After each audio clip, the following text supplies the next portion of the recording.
जरांगे पाटलांच्या उपोषणाविषयी जरांगे पाटील यांच्या उपोषणाचा आजचा तिसरा दिवस आहे। जालन्याचे खासदार कल्याण काळे हे जरांगेंच्या भेटीसाठी उपोषण स्थळी दाखल झालेले आहेत। दोघांमध्ये संवादही सुरू आहे। दरम्यान कल्याण काळे यांनी जरांगेंच्या तब्येतीची विचारपूस करत त्यांनी काळजी घेण्याचं आवाहन सुद्धा यावेळी केलेलं आहे।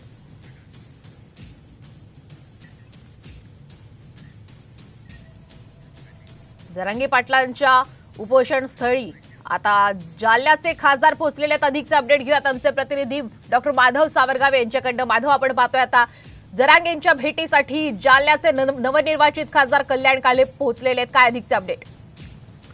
श्वेता, मनोज जरांगे पाटील यांच्याशी ते संवाद साधत आहेत, कारण आज तिसरा दिवस आहे आणि त्यांची तब्येत हळूहळू खालावत चाललेली आहे। अशा स्थितीमध्ये आतापर्यंत राज्य सरकारकडून कोणी प्रतिनिधी आला होता का आणि प्रशासकीय पातळीवर नेमकं काय सुरू आहे याची माहिती त्यांनी मनोज जरांगे पाटील यांच्याकडून घेतलेली आहे।